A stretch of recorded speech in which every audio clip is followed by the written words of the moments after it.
Hello everyone, welcome to WBPSC guide. আজকে আমরা আমাদের এই ভিডিওর মাধ্যমে WBCS প্রিলিতে শেষ 21 বছরে পলিটিতে যে সমস্ত প্রশ্নগুলো এসছে সেই প্রশ্নগুলো নিয়ে ডিসকাশনস করব। আমরা আমাদের চ্যানেলে এর আগে থেকেই হিস্ট্রিতে যে সমস্ত প্রশ্নগুলো এসছে তা নিয়ে ডিসকাশনস শুরু করেছি। তোমরা যদি সেই ডিসকাশনসগুলো বা ভিডিওগুলো মিস করে থাকো তাহলে প্লেলিস্টে গিয়ে চেক করে নিতে পারো। আর ভিডিওটি শুরু করার আগে বলবো যে এই ভিডিওটির পিডিএফ যদি পেতে চাও বা আরও এক্সট্রা ইনফরমেশনস এবং কুইজ যদি তোমরা পেতে চাও তাহলে কিন্তু আমাদের টেলিগ্রাম চ্যানেল WBPSC গাইড এইটাতে জয়েন করতে পারো এবং এই চ্যানেলে যোগদানের যে লিঙ্কটা সেটা আমরা কিন্তু ভিডিও ডিসক্রিপশানে প্রোভাইড করব। দেখো 2000 সালে WBCS প্রিলিতে পলিটিতে টোটাল 13খানা প্রশ্ন এসছিল এবং সেই প্রশ্নগুলো নিয়ে আমরা ডিসকাশনস করব এবং 2000 সালে কিন্তু পলিটিতে যে প্রশ্নগুলো এসছিল তার মান কিন্তু খুব ভালো। আজকের দিনের প্রথম প্রশ্ন দেখো কি বলেছে, which one of the following is not a fundamental right under the Indian constitutions. ভারতীয় সংবিধান অনুযায়ী নিচে নিম্নলিখিত যে চারটি রাইটসের কথা বলা হয়েছে বা অধিকারের কথা বলা হয়েছে এই চারটি রাইটের মধ্যে কোনটি মৌলিক অধিকার নয়? A, right to equality, B, right to liberty, C, right to property, D, right against exploitations. দেখো আমাদের ভারতীয় সংবিধানে রাইট টু প্রপার্টি বর্তমানে এটা কিন্তু মৌলিক অধিকার নয়। ঠিক আছে, কি বললাম? রাইট টু প্রপার্টি এটা কিন্তু মৌলিক অধিকার নয়। 1978 সালে যখন মোরারজি দেশাই তিনি ভারতের প্রাইম মিনিস্টার ছিলেন 44তম সংবিধান সংশোধনের মাধ্যমে রাইট টু প্রপার্টিকে মৌলিক অধিকার থেকে বাদ দিয়ে এটা নর্মাল লিগ্যাল রাইট করা হয়েছিল। ওকে, এবং বর্তমানে এটা 300A এর আন্ডারে আছে রাইট টু প্রপার্টি। ওকে, তারপর দেখো আমরা অন্যান্য যে সমস্ত রাইটগুলো আছে, রাইট টু ইকুয়ালিটি, ভারতীয় সংবিধানে রাইট টু ইকুয়ালিটি এবং ইকুয়াল প্রোটেকশনস অফ ল এর কথা বলা হয়েছে আর্টিকেল 14 থেকে আর্টিকেল 18-এর মধ্যে। তারপরে the right against exploitations, the right against এক্সপ্লয়টেশনের কথা ভারতীয় সংবিধানে আর্টিকেল 23 এবং 24-এ বলা হয়েছে। তারপরে কোশ্চেন নাম্বার 2, দি জাজ of supreme court in India retire at the age of. প্রশ্নটিতে জানতে চেয়েছে যে সুপ্রিম কোর্টের বিচারপতিদের অবসরের সময়কাল কত সেটি? 55 বছর, 58 বছর, 60 বছর না 65 বছর? দেখো সুপ্রিম কোর্টের বিচারপতিদের অবসর নেওয়ার বয়সকাল 65 বছর। ঠিক আছে, কিন্তু হাইকোর্টের ক্ষেত্রে 65 বছর নয়, হাইকোর্টের বিচারপতিদের অবসর নেওয়ার বয়স সেটা 62 বছর এবং অরিজিনাল সংবিধানে কিন্তু এই 62 বছর ছিল না। যখন সংবিধান এনাক্ট হয়েছিল তখন হাইকোর্টের বিচারপতিদের অবসর নেওয়ার বয়স ছিল সেটা 60 বছর, কিন্তু 15তম সংবিধান সংশোধনের মাধ্যমে 1963 সালে এই 60 বছরটাকে বাড়িয়ে 62 বছর করা হয়েছিল।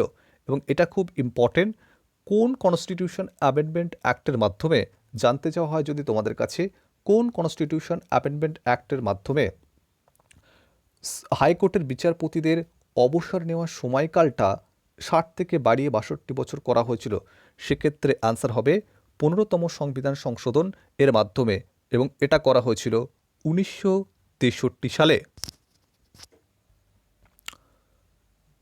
তার পরের প্রশ্ন question number 3, which prime minister wanted to implement recommendations of the Mandal commissions. প্রশ্নটাতে জানতে চেয়েছে ভারতের কোন প্রধানমন্ত্রী তিনি চেয়েছিলেন মন্ডল কমিশনের যে সুপারিশগুলো করেছে সেই সুপারিশগুলোর রেকমেন্ডেশনস সঠিকভাবে ইমপ্লিমেন্ট করতে। A Indira Gandhi, B VP Singh, C Chandrashekhar, D Narasimha Rao. এটা সঠিক অ্যান্সার হচ্ছে বি ভিপি সিং। দেখো, বিশ্বনাথ প্রতাপ সিং তার ফুল ফর্ম, যিনি ভারতের 7th প্রাইম মিনিস্টার ছিলেন 1989 থেকে 1990 পর্যন্ত, মাত্র 1 বছরের জন্য। ঠিক আছে, কিন্তু তিনি প্রথম প্রধানমন্ত্রী যিনি চেয়েছিলেন মন্ডল কমিশনস যে রেকমেন্ডেশনসগুলো দিয়েছে সেই রেকমেন্ডেশনগুলোর সঠিক ইমপ্লিমেন্টেশন হোক। এবার আমাদের প্রশ্ন আসতে পারে যে মন্ডল কমিশন কবে গঠিত হয়েছিল এবং কেন গঠিত হয়েছিল, এবং মন্ডল কমিশন কোন প্রাইম মিনিস্টার আন্ডারে গঠিত হয়েছিল। দেখো, মন্ডল কমিশন সেটা এস্টাবলিশ হয়েছিল কিন্তু 1979-এ, 1 জানুয়ারি 1979-এ, এবং জনতা পার্টি সরকারের প্রাইম মিনিস্টার মোরারজি দেশাই তিনি কিন্তু মন্ডল কমিশনসটা গঠন করেছিলেন। এবং কেন গঠন করেছিল যদি আজ করে, গঠন করেছিলেন এই জন্য identify the socially or educationally backward classes. কি বললাম? Identify the socially or educationally backward classes. Okay, চলো পরে question number 4। The voting age was reduced from, এটা সিটা পড়েনি, এটা একটু লিখে নেবে, 21 years to 18 years by the which constitution amendment act? Okay, A 45th, 59th, 61st এবং 56th। এটা বিল হবে না, এটা হচ্ছে অ্যাক্ট করে নেবে তোমরা সবাই। ওকে, দেখো, প্রশ্নতে জানতে চেয়েছে যে ভোট দেওয়ার সময়সীমা সেটা 21 বছর থেকে কমিয়ে 18 বছর করা হয়েছিল কোন সংবিধান সংশোধনের মাধ্যমে।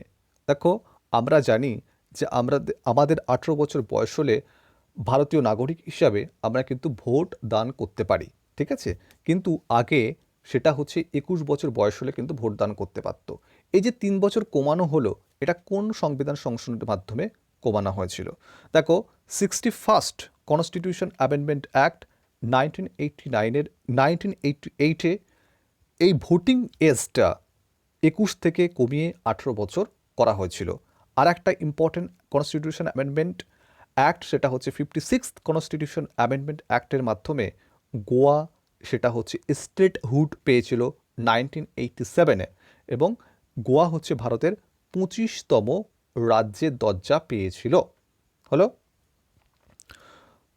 তারপরে কোশ্চেন নাম্বার 5 কি বলেছে? The president of India can declare emergency if there is, ভারতের রাষ্ট্রপতি তিনি জরুরি অবস্থা জারি করতে পারেন কোন কোন ক্ষেত্রে বা কোন কোন সিচুয়েশনে বা কোন কোন পরিস্থিতিতে? এ ফাইন্যান্সিয়াল ইনস্টেবিলিটি, অর্থনৈতিক অস্থিরতার জন্য, war or threat of war, যদি যুদ্ধ হয় এবং যুদ্ধের থ্রেট থেকে থাকে, ফেলিওর অফ কনস্টিটিউশন এবং কনস্টিটিউশনের বিপর্যয় বা ফেলিওর হলে। ঠিক আছে, তো তিনটে উপরে ক্ষেত্রে তিনটের জন্যই কিন্তু প্রেসিডেন্ট অফ ইন্ডিয়া তিনি ইমার্জেন্সি জারি করতে পারেন। তাহলে এটা সঠিক অ্যান্সার হচ্ছে অপশানস ডি। এবং আমাদের সংবিধানে 3 রকমের ইমার্জেন্সির কথা বলা হয়েছে। একটা হচ্ছে ফাইন্যান্সিয়াল ইমার্জেন্সি, তারপর হচ্ছে ন্যাশনাল ইমার্জেন্সি, আর হচ্ছে স্টেট ইমার্জেন্সি। ওকে, আন্ডার আর্টিকেল 356 ফাইন্যান্সিয়াল ইমার্জেন্সি আমাদের দেশে কিন্তু এখনও কোনোবার লাগু হয়নি। তারপরে কোশ্চেন নাম্বার 6 কি বলেছে? The Lok Sabha in India can be dissolved by the, ভারতে লোকসভা কিভাবে ডিজলভ হতে পারে? Okay, A chief dissolve by the, মানে কার দ্বারা হচ্ছে ডিজলভ হতে পারে? ওকে, কার দ্বারা? Chief justice of supreme court, supreme কোর্টের প্রধান বিচারপতির দ্বারা, প্রাইম মিনিস্টার প্রধানমন্ত্রীর দ্বারা, C prime minister of India on the advice of the president of India on the advice of the prime minister, D speaker of the Lok Sabha on the advice of the prime minister. দেখো, প্রধানমন্ত্রী সুপারিশ করবে president of ইন্ডিয়াকে যে লোকসভাটা dissolved করে দাও, বা লোকসভাটা dissolved করে দাও এবং নতুন ইলেকশনস ইন্ট্রোডিউস করো, বা হচ্ছে আমার কাছে হচ্ছে নেই, মানে হচ্ছে মেজরিটি নেই, মেজরিটি নেই, সরকারটা পড়ে যাবে, তার আগে আপনি লোকসভাটা ডিসলভ করে দিন। ঠিক আছে, তাহলে কি হবে? ব্যাপারটা হচ্ছে প্রেসিডেন্ট অফ ইন্ডিয়া তিনি হচ্ছে ডিসলভ করবেন, কিন্তু কার অ্যাডভাইসে? প্রাইম মিনিস্টারের অ্যাডভাইসে প্রেসিডেন্ট অফ ইন্ডিয়া লোকসভাকে তিনি ডিসলভ করবেন, হয়েছে? বা ভেঙে দেবেন। ওকে, বাংলাতে বলা হবে ডিসলভ করাটার মানে হচ্ছে ভেঙে দেওয়া, লোকসভাকে ভেঙে দেওয়া। তারপরে কোশ্চেন নাম্বার 7 কি বলেছে? From the point of view of ডিগনিটির পয়েন্ট অফ ভিউ দিয়ে দেখলে the speaker of Lok Sabha is equivalent to, লোকসভার স্পিকারের মর্যাদাটা কতখানি বা কার সমতুল্য? ঠিক আছে, একজন সেন্ট্রাল মিনিস্টারের সমান, একজন স্টেট মিনিস্টারের সমান, চিফ জাস্টিস অফ হাইকোর্টের সমান, না চিফ জাস্টিস অফ সুপ্রিম কোর্টের সমান? দেখো, ডিগনিটির দিক দিয়ে একজন স্পিকারের, লোকসভার স্পিকারের ইকুইভ্যালেন্ট হচ্ছে chief justice of the supreme court. Okay, বোঝা গেল? দেখো, আর অপোজিশনস পার্টির যিনি লিডার হন, ঠিক আছে, তার ডিগনিটির ইকুইভ্যালেন্ট হচ্ছে একজন ক্যাবিনেট মিনিস্টারের সমান। ঠিক আছে, এটা ডাব্লিউবিসিএস এর প্রিভিয়াস এর কোশ্চেন্স, এটা আমি ডিটেলসে পরে আলোচনা করব, হয়েছে? তারপর দেখো, আমাদের বর্তমান লোকসভার স্পিকারের নাম কি? ওম বিড়লা। আর আমাদের হচ্ছে চিফ জাস্টিস অফ ইন্ডিয়ার নাম হচ্ছে এস শরদ অরবিন্দ বোবডে। ওকে, আচ্ছা, এখানে হচ্ছে একটা স্লাইড হয়ে গেছে। ঠিক আছে, এই কোশ্চেনটা স্লাইডটা মানে মিস্টেক হয়ে গেছে, সরি। এখানে বেসিক্যালি কোশ্চেনটা ছিল হচ্ছে আর্টিকেল 270 নিয়ে একটা কোশ্চেন ছিল, এক্সট্রিমলি সরি। তারপরে question number 8, vice president of India is elected by the, vice president of India তিনি নির্বাচিত হন কাদের দ্বারা? A people of the country, B members of the Rajya Sabha, C members of Lok Sabha and Rajya Sabha, D president. ভারতের উপরাষ্ট্রপতি কাদের দ্বারা নির্বাচিত হয় সেটা জানতে চেয়েছে। দেখো, ভারতের রাষ্ট্রপতি এবং উপরাষ্ট্রপতি এনারা যে নির্বাচিত হন, এদের নির্বাচন এবং প্রাইম মিনিস্টার যাকে আমরা নির্বাচিত করি, এই দুটো নির্বাচন কিন্তু সেম নয়। আমরা যখন প্রাইম মিনিস্টারকে নির্বাচন করি তখন কিন্তু পিপলস, আমাদের সাধারণ মানুষ, তারা হচ্ছে ভোট দিয়ে নির্বাচিত করেন। কিন্তু রাষ্ট্রপতি এবং উপরাষ্ট্রপতিকে কিন্তু ডাইরেক্ট মানুষ নির্বাচিত করেন না, তাকে নির্বাচিত করেন ইনডাইরেক্টলি।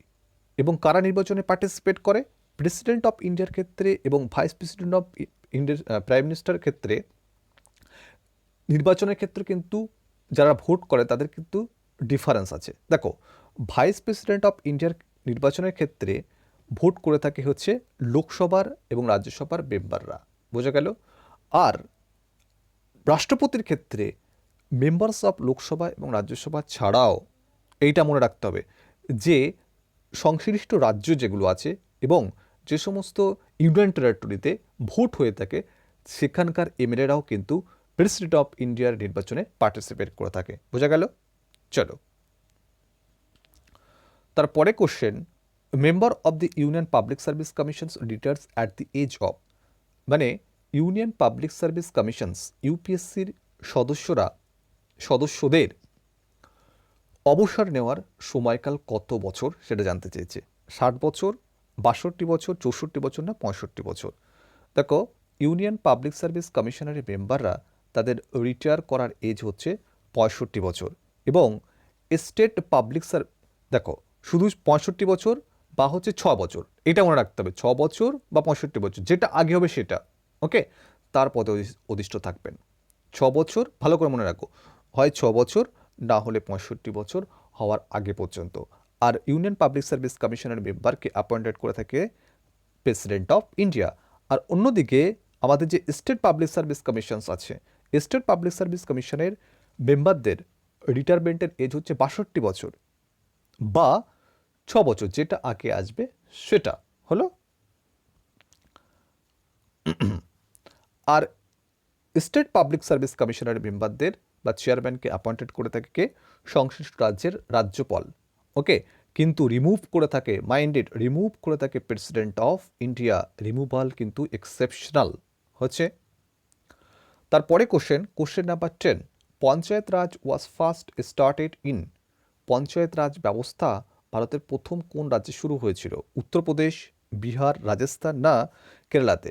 দেখো, পঞ্চায়েত রাজ ব্যবস্থাটা বা পঞ্চায়েত রাজ সিস্টেমটা বলবন্ত রায় মেহতা কমিটির রেকমেন্ডেশনে এটা হয়েছিল এবং আমাদের রাজস্থানের নাগৌর ডিস্ট্রিক্ট 1959 এ 2রা অক্টোবরে শুরু হয়েছিল পঞ্চায়েত রাজ সিস্টেমটা এবং তারপরে শুরু হয়েছিল অন্ধ্রপ্রদেশে। দেখো, 73rd কনস্টিটিউশন অ্যামেন্ডমেন্ট অ্যাক্ট, ফের বলছি 73rd কনস্টিটিউশন অ্যামেন্ডমেন্ট অ্যাক্ট, এটা হচ্ছে পঞ্চায়েত রাজ সিস্টেমের সঙ্গে অ্যাসোসিয়েটেড হলো। আর 74th কনস্টিটিউশন অ্যামেন্ডমেন্ট অ্যাক্ট, এটা হচ্ছে মিউনিসিপ্যালিটির সঙ্গে অ্যাসোসিয়েটেড। তারপরে a system of panchayat Raj exist even before 1947 in Maharashtra, Gujarat, Tamil Nadu, all of the above. বলছে যে পঞ্চায়েত রাজ যে সিস্টেমটা এটা 1947 সালের আগেও কোন রাজ্যের এর এক্সিস্টেন্সটা ছিল? ওকে, এটা সঠিক আনসার হচ্ছে Tamil Nadu. Option C correct answer. Tamil Nadu রাজ্যে পঞ্চায়েত রাজ ব্যবস্থাটা কিন্তু এটা স্বাধীনতার পূর্বেও বর্তমান ছিল। তারপরে question number 12, the power and responsibility of the panchayati raj can be revised by the. দেখো, পঞ্চায়েতের যে পাওয়ার এবং রেসপন্সিবিলিটি, ক্ষমতা এবং দায়িত্বসমূহ কার কাছে বা কার হাতে থাকে? প্রেসিডেন্টের হাতে, স্টেট গভর্নমেন্টের হাতে, গভর্নরের হাতে না সেন্ট্রাল গভর্নমেন্টের হাতে?